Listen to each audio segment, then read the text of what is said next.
Conservatives balk at proposed debt limit, budget deal. House Republicans won't vote for a proposed bipartisan deal to suspend the nation's borrowing limit until 2021 and raise spending caps by $320 billion over 2 years, a top GOP lawmaker said Monday. I have communicated consistently there will be a large number of conservatives in the House who will not be able to vote for the deal, if these are indeed the terms, Republic.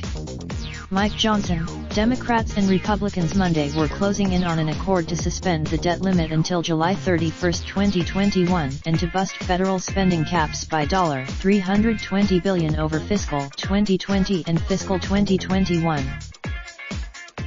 Treasury Secretary Steve Mnuchin and Speaker Nancy Pelosi, D. California, are the primary negotiators, mostly sidelining House Republicans. Pelosi and Mnuchin have talked by phone daily for the past week in an effort to secure a deal before Congress leaves for a month-long recess. Senate Majority Leader Mitch McConnell, R. Kentucky, didn't mention the pending deal in his opening floor speech Monday, but he has said he would bring a deal to the floor that President Trump approves. According to sources close to the negotiations, Mnuchin has been keeping Trump updated regularly. Trump described the talks Monday as doing very well on the debt limit and pretty well on a budget deal. Johnson is dismayed. He talked to the president by phone on Saturday and relayed his concerns over approving a massive federal spending increase without much effort to pay for it or curb spending in the future. The current national debt tops $22 trillion. The tentative accord includes $75 million in offsets, half of what the administration wanted. He certainly understands the sentiment and describes himself as a fiscal conservative, Johnson said, detailing the call with Trump. He's been trying to. House Minority Leader Kevin McCarthy, R. California, doesn't like the deal either, Johnson said. A McCarthy spokesman did not respond to a request for a comment about the pending deal.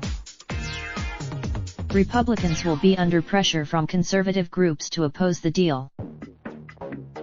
Congressional leadership continues to aggressively pursue spending agreements that propel our country toward bankruptcy and fiscal crisis, David McIntosh, president of the Fiscally Conservative Club for Growth, said in a statement. President Trump but McCarthy's leverage is limited. House Democrats can pass a caps and debt limit measure with their own party if most of their caucus remain unified. Pelosi said she hopes to vote on the measure by the end of the week, before the House departs for the August recess. The Senate could easily pass the deal with bipartisan support, although GOP leaders have not commented on the measure yet and they control the floor agenda. I've not spoken to McConnell, but from the reports we've been given, he's not shown the same resolve we've shown on the House side, Johnson said. The deal spends far more than what Trump intended in his fiscal 2020 proposal, which called nearly $50 billion in domestic spending cuts.